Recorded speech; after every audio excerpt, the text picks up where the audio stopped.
வாசிப்போம். ஆதியாகமம் 13. ஆதியாகமம் 13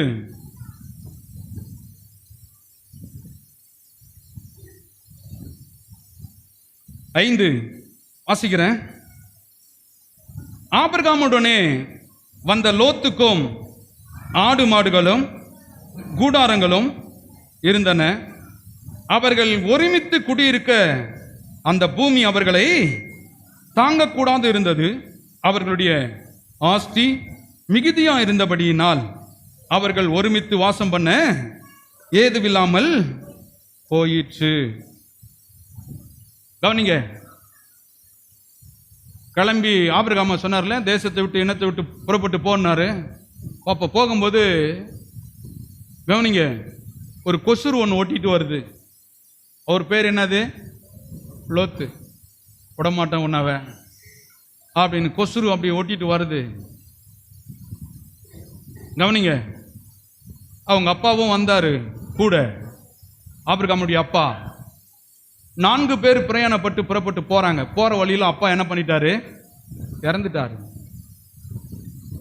இப்ப 3 பேர் தான் இருக்காங்க. அந்த 3 பேர்ல ஒருத்தர் லோத்து. இவனும் கொஞ்ச நாள் என்ன பண்ண போறான்? பிரிஞ்சு போறான். இப்ப 2 பேர் தான் இருக்க போறாங்க. அப்ப இவன் மனதில் பல கேள்விகள். ஆண்டவர் புறப்பட்டு போக சொன்னாரு. போற வழியிலே அப்பா இறந்துட்டாரு.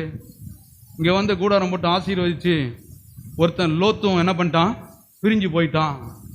அப்ப அந்த கானான் தேசத்துல மொழி தெரியாது, இனம் தெரியாது, யாருன்னே தெரியாது. அவங்க கிட்ட போய் நம்ம எப்படி அங்க குடியிருக்கிறது, வாழ்றது, எப்படி மேற்கொள்றது அப்படின்னு தெரியாம புரியாம இருந்தவங்க என்ன பண்றான்? இதெல்லாம் இழப்புகள் நடந்தாலும் புறப்பட்டு திரும்ப என்ன பண்றான்? அவன் போயிட்டே இருக்கிறான். அவன் போகும் பொழுது கவனிங்க, 2 பேரையும் கர்த்தர் நல்லா ஆசீர்வதிச்சு பூமி தாங்கக்கூடாத அளவுக்கு என்ன உண்டாயிடுச்சு? ஆசீர்வாதங்கள் உண்டாகிவிட்டது. அடுத்த வசனம் சொல்றாரு 6:5. ஆபிரகாமுடனே வந்த லோத்துக்கும் ஆடு மாடுகளும் கூடாரங்களும் இருந்தன. சரி, எத்தனாவது வசனம் விட்டுங்க? 6. அவர்கள் ஒருமித்து குடியிருக்க அந்த பூமி அவர்களை தாங்கக்கூடாது இருந்தது. அவர்களுடைய ஆஸ்தி மிகுதியா இருந்தபடியினால். கவனிங்க, பரதேசிக்கு என்ன இருக்குது? என்ன உள்ள பரதேசி? நான் இந்த மாதிரி பரதேசியை வாழ விரும்புறேன். எத்தனை பேர் விசுவாசிக்கிட்டு இருக்கிறேன்? நிறைய பேர் பரதேசினா எப்படி எடுத்துக்கினாங்க அப்படின்னா, எதுவும் இல்லாமல் இருந்தால் தான் அது என்ன பேரு? பரதேசி. வேத சொல்ற பரதேசி இப்படி பொய்யா பிரசங்கம் பண்ணி தெரியல அவங்களுக்கும் பாவம். அதனால சொல்லி அவங்க சொல்லிட்டாங்க, பரதேசிக்கு காதலும் இருக்கக்கூடாது, மூக்கிலும் இருக்கக்கூடாது, வீட்டில் நல்ல வீடும் இருக்கக்கூடாது, நிலம் இருக்கக்கூடாது. இப்போ பரதேசி எப்படி? இன்னைக்கு ஒரு இடத்துல படுப்பான், நாளைக்கு ஒரு இடத்துல இப்படி. இதுக்கு பேர் தான் பரதேசி. ஐயா பாருங்க, ஒருத்தர் சொன்னாரு, ஆகாயத்து பறவைகளுக்கு கூடுகள் இருக்கிறது, நரிகளுக்கு குழிகள் இருக்கிறது, மனுஷகுமாரனுக்கோ என்ன இல்லை இப்படின்னு சொல்லிட்டாங்க.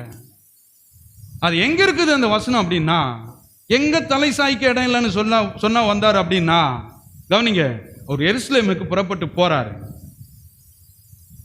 புறப்பட்டு போகும் பொழுது கவனிங்க, இந்த சமரியா மக்கள் இருக்கிறாங்க இல்லையா, இந்த சமரியாவில் போய் தங்க வேண்டிய ஒரு சூழ்நிலை உண்டாயிடுச்சு. அதனால கூட இருந்த சீசர்கிட்ட சொல்றாரு, இங்க ஏதாவது ரூம் இருந்தா இன்னைக்கு நைட் என்ன பண்ணலாம்? ஸ்டே பண்ணலாம், வாடகை கொடுத்துடலாம், பிரச்சனை இல்லை. அவன் சொன்ன உடனே சமரியா இருக்கிட்டு போய் கேட்ட என்னன்றாங்க, நீங்க யூதரு, நாங்க சமரியர், அதனால உங்களுக்கு என்ன கொடுக்க மாட்டேங்க, உங்களுக்கு ரூம் தர மாட்டேங்க அப்படின்னு சொல்லிட்டாரு. அப்பதான் ஒருத்தன் ஓடி வந்து, ஆண்டவரே நானும் உங்க பின்னாடி வரேன் அப்படின்னு சொல்லும் போது தான் சொல்றாரு, யோ நாங்க யூதரா இருக்கிறதுனால இன்னைக்கு நைட்டு படுக்கிறதுக்கு எங்களுக்கு என்ன தர மாட்டாங்க? ரூம் தர மாட்டாங்க. எங்க பின்னாடி வந்து என்னையா பண்ண போறேன்? என் வாழ்க்கை இப்படிதான் இருக்கு அப்படின்னு. அதை எடுத்துன்னு போய் இதை பெரிய பிரசங்கம் பண்ணிட்டாங்க. என்னன்னு பாத்தீங்களா? மனுஷன் குமாரனுக்கு தலை சாய்க்க.